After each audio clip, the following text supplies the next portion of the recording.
was diagnosed with an acetylglutamate synthetase deficiency. My son Tucker is 15, spent the first 4 months of his life in the NICU. He has a brain injury. I went home to basically mourn the loss of the perfectly healthy child that I thought I was going to have. My name is Chris Holliday.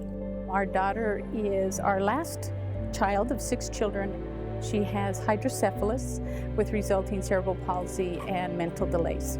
Had a biological child. He was a 25-weeker, and we've adopted our other children, and all special needs.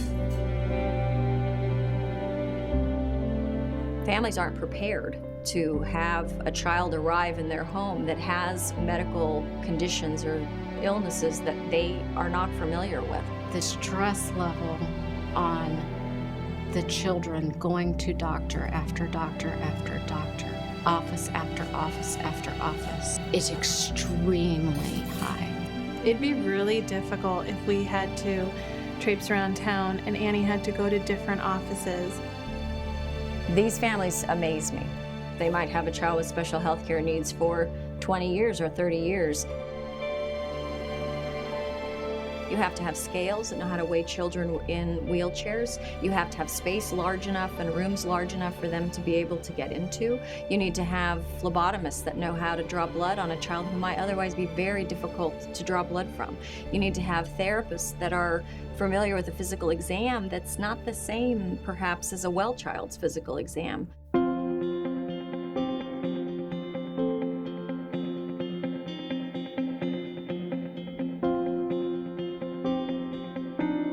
It's really helpful to be able to put children in a delivery system, and in this case, literally in one building, that brings all of the talent, the breadth and depth of specialists into one place.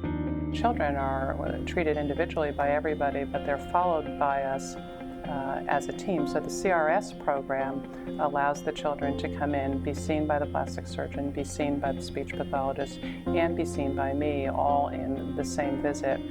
To have all the doctors in the same place, talking about the same patient at the same time, is invaluable for the family.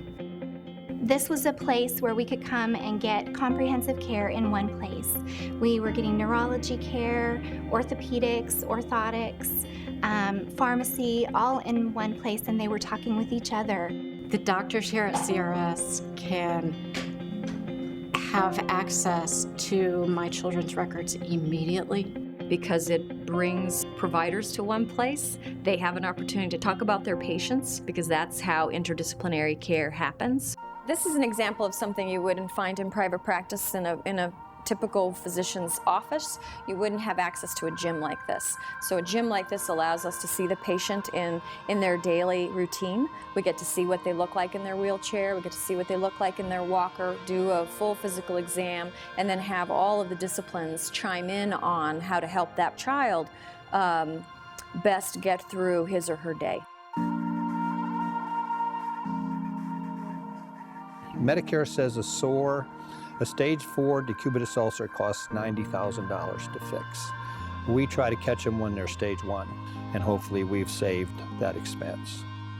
Having CRS being comprehensive, that meets multiple needs, whether it be from eye clinic, hearing, orthopedic clinics, Physical therapist, occupational therapist, speech therapist, wheelchair clinic.